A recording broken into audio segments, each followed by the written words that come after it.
Hello and welcome to another CollectaThoughts, the show where I collect my thoughts on video games, and today we're going to be talking about Persona 1, the first of the Persona series and of course the spin-off of the mainline Shin Megami Tensei games. The reason why that is important here is because of course, being the first of the Persona games, it has a lot of importance in what would become one of the more popular branches of the SMT series, and also just the importance of the creation of this spin-off in the first place. The idea of Persona as a Shin Megami Tensei game was to make the experience of a Shin Megami Tensei game more appealing to a younger audience by making the games overall easier, but also having them take place in a high school setting with high school characters, with of course the idea that a younger player could relate more easily. And it worked, as we know. Persona is one of the most popular RPGs right now, to the point of dropping the SMT moniker and for the most part being recognizable to the average player as its own franchise. But this isn't modern Persona, this is the first game, and it's quite different from what the franchise would ultimately become. Persona, as some of you may know, didn't quite get a lot of its more recognizable features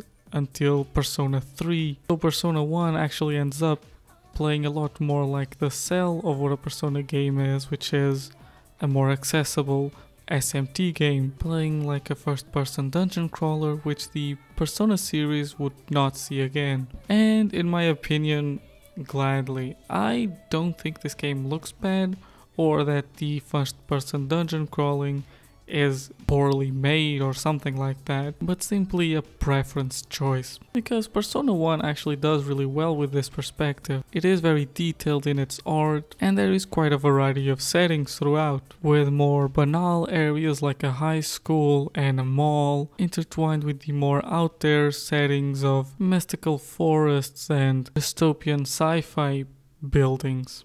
I'll touch a bit more on the story bit, but this perspective also brings in the problem that each area ends up feeling more like a maze than an actual area, and instead of looking where you're going, this perspective more influences you to look at the map all the time, especially since given the graphics of the area, looking at the actual pathway really just looks like a big corridor, regardless of how good the art is. Also, this perspective brings a level of transparency that ends up demystifying the game a little bit, both for good and bad, since you know that if you're in the first person perspective, it is a perspective where you can be caught by demons and enter a fight, and if you're in an isometric perspective where you see your characters, then you're not gonna get into a random encounter, which is also good to know sometimes. The other thing to address here of course is the isometric view that I mentioned, which looks nice. I think as someone who has played Persona 2 Innocent Sin already,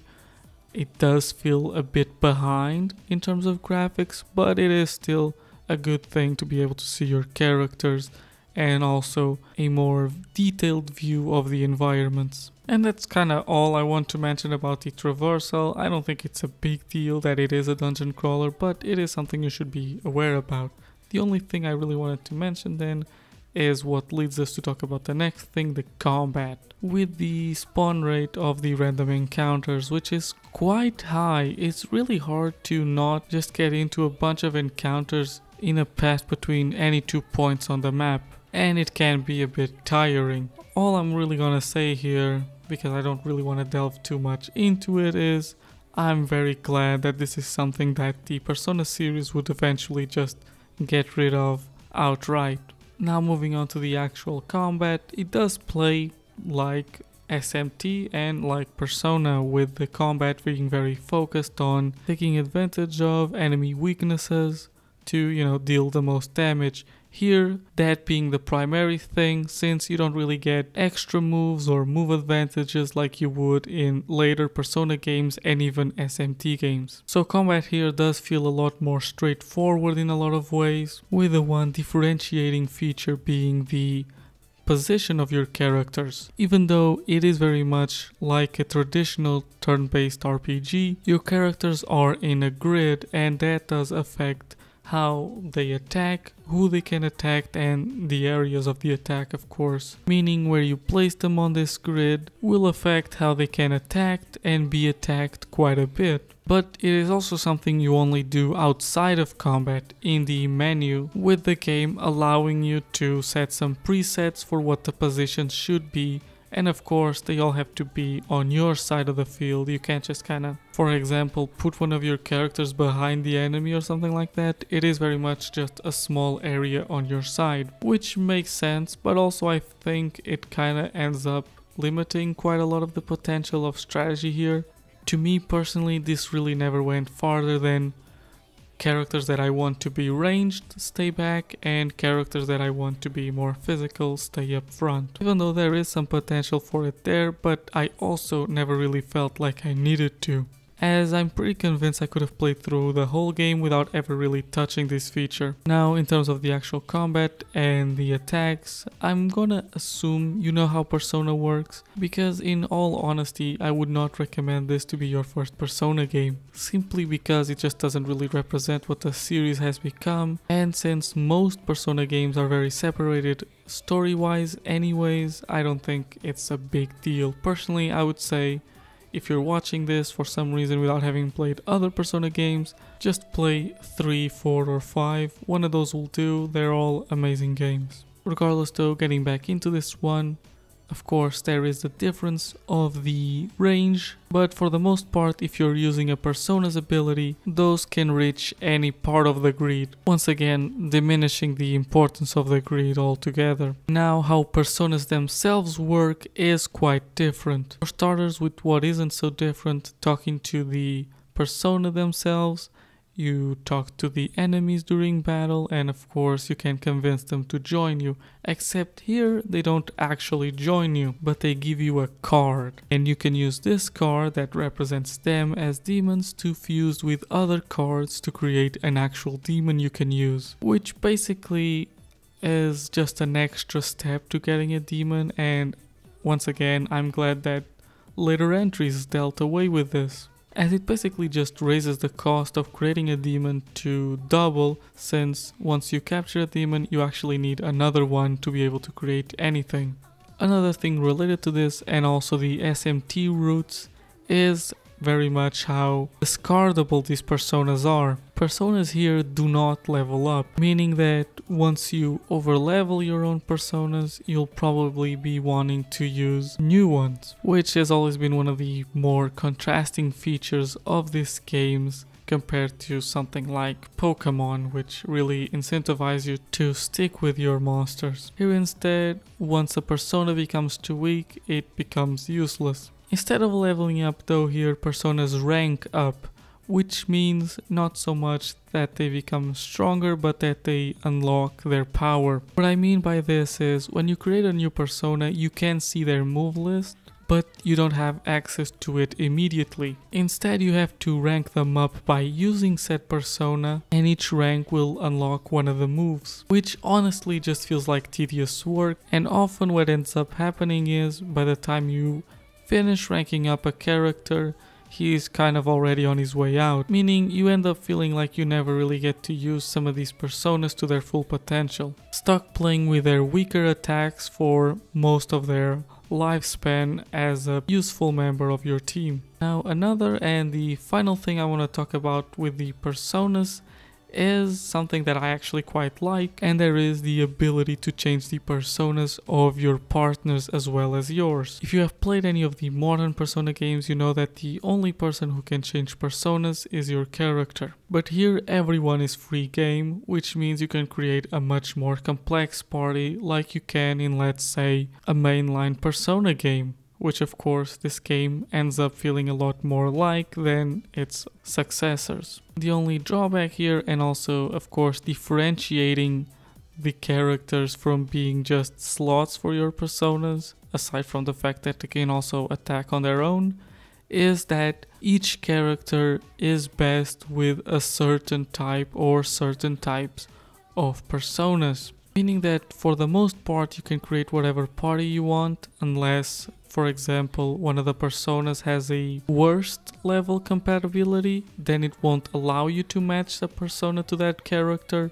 But then on the other side of the coin, it does incentivize you to match characters and personas with a compatibility level of best, which allows you to unlock their unknown abilities, which are for the most part the most powerful ability you can unlock for that specific persona. That being said, this also suffers from the problem I mentioned of only showing up on the higher ranks, which once again diminishes the possibility of it being a useful skill. Regardless, it is still something to keep in mind, and it also allows you to make some pretty powerful personas for the end game. Now, moving on to the story, I have to mention that I played through the main campaign of the game and not the Snow Queen quest, because honestly I just did not think that it would be worth the time investment for this review, but it might be something that I revisit later on in life, who knows. Regardless, it's important to mention because the version I played, the PSP remake,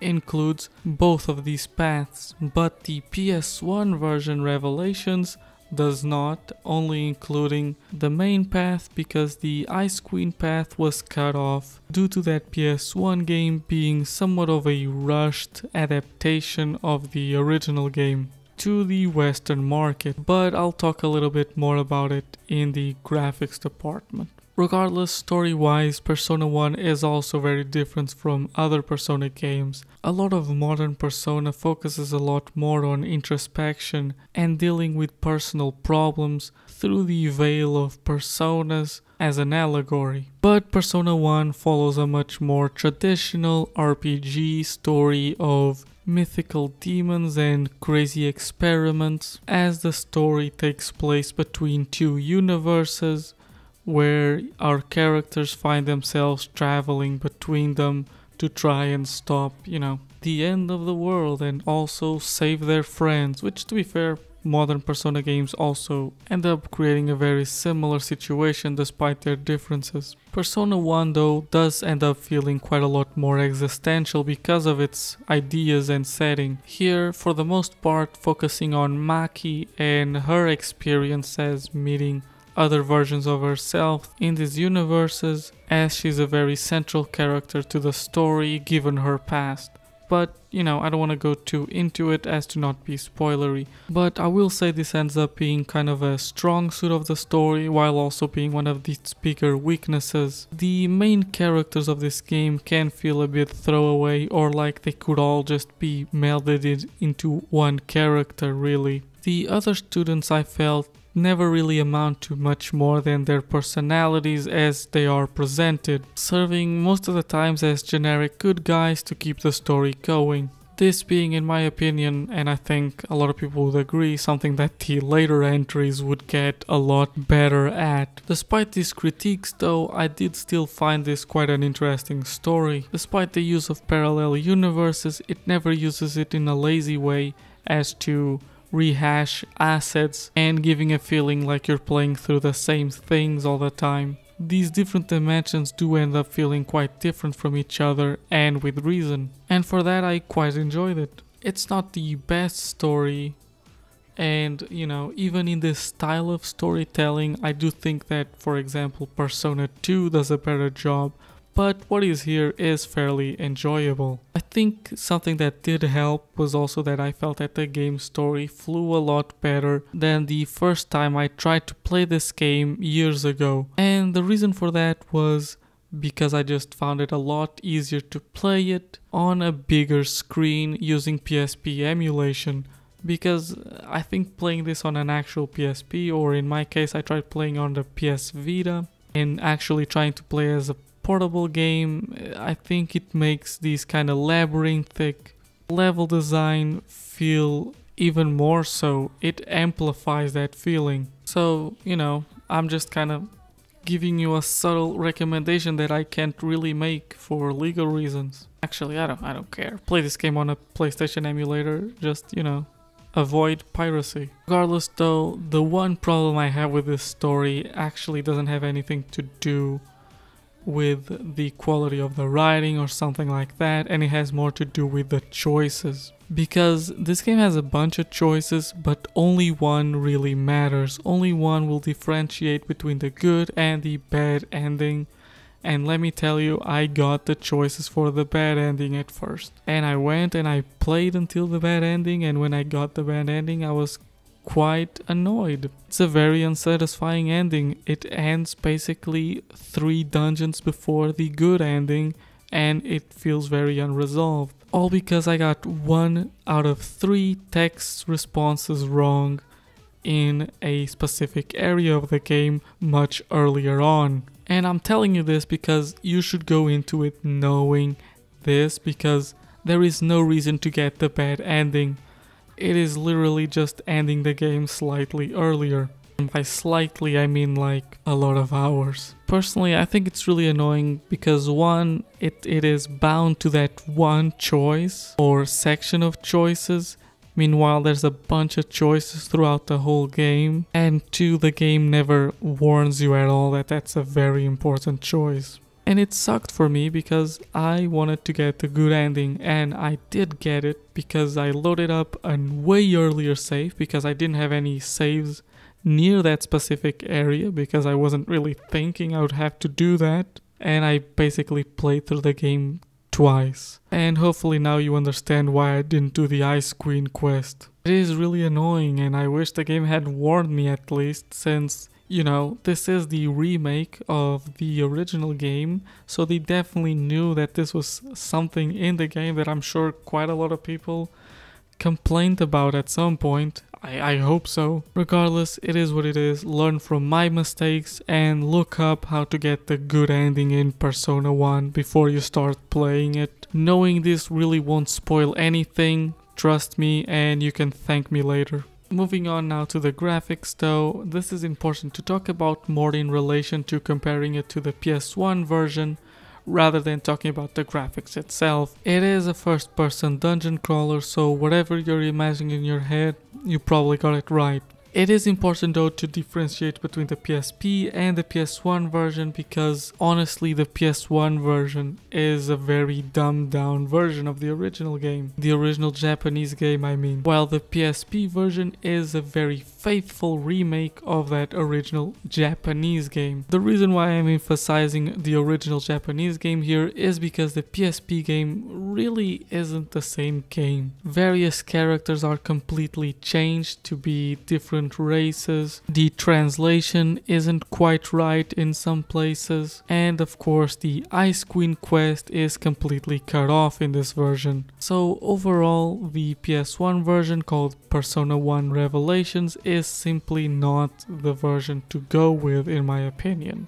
Even if it got all the translation right and it didn't have any cut content, I would still recommend the PSP version, not because it's more accessible, which it is, surprisingly, even though, you know, PlayStation do be kind of trying to destroy, you know, the access to their PSP games for some reason. The reason is money, and probably that keeping up PSP store servers is more expensive than the money they make back. That's, you know, whatever, I'm not gonna get into it.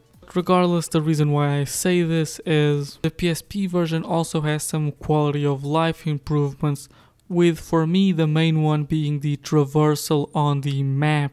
In the PS1 version, the map is done in first person and it's honestly very disorienting in my opinion. I found it quite hard to find my way around it, as I did actually try to play quite a bit of the Revelations one once I got the bad ending, and I kind of put in my head that I would get the good ending on the PS1 version, but I quickly gave up on that. The PSP map traversal is simply a god bless in comparison, looking a lot more like some other mainline SMT games, like for example Nocturne, and even the more recent 5 with the isometric view on the map and seeing yourself as kind of a symbol. I don't really know what to call that thing. Regardless, trust me, it is a night and day difference, and it does make the game flow a lot better because of it, making the map feel a lot more like a map rather than a dungeon that leads to other dungeons. The other thing the PSP changes is also the soundtrack,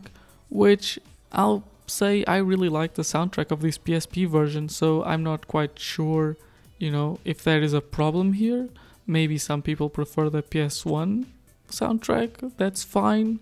I really like this PSP version, and it's something that you can easily fix even if you do prefer the PS1 version, since there are unofficial mods out there if you're willing to do that. If not, then honestly I do think, even if you think the PS1 soundtrack is better, that it would be something worth putting through for all the other quality of life improvements that you get here. Now the final thing I want to talk about graphics wise, and this is more on a personal level, coming from someone who has played other Persona games, is the demon design, or persona design as it is here. It's very interesting looking at designs that have been completely overhauled over the years and seeing their much earlier iterations here, with some of them being utterly unrecognizable, which I just think it's cool, and you should too. Or not, it's your life, I don't know. Regardless though, this is my video, and we've reached the point where I have to score this game, and Persona 1 is quite an interesting one, because it's not quite an SMT game, but it's not quite the Persona we kinda know today, but it still works in a lot of ways. And for those reasons, I am giving Shin Megami Tensei Persona a 7 out of 10. Recommendations wise, play it if you're like me and you wanted to play through all the Persona games and you're making your way through it and you've already beaten 3, 4 and 5, because I do think you should beat those before you try and learn about the earlier Persona games, since they are so different, unless maybe you really do want something different. That being said, it is hard to recommend Persona on its own, as it is much easier to recommend either play an actual SMT game or play an actual Persona game.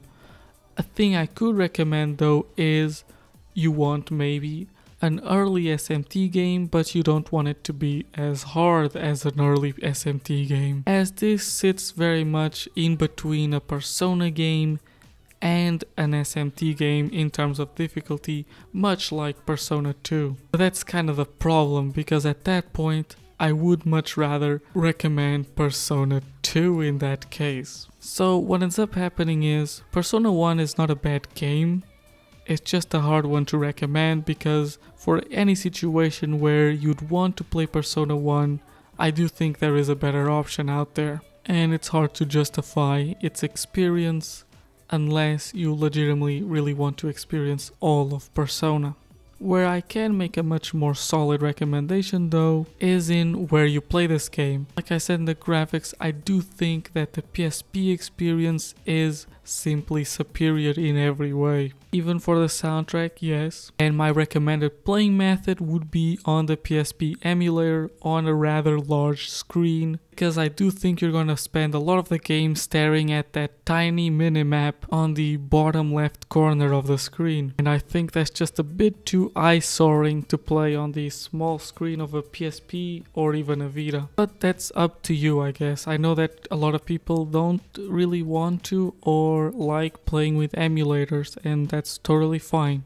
You can still very easily play this game on the Vita legally or the PSP through downloading the game to the PS3 and transferring it to the PSP. I believe that's how you do that. I just downloaded it from the PSN store to the Vita. It was very easy. When I tried playing it for the first time, I mean. Regardless though, whatever way you choose to play this game, as long as it's not the Revelations version, you should be fine. And regardless of whatever you choose, I hope that you enjoyed watching, and if so, please consider subscribing, liking, disliking, commenting, all the things you can do for free here on YouTube. And regardless of that, I hope you're having a good day, and once I dreamt I was a butterfly. Goodbye.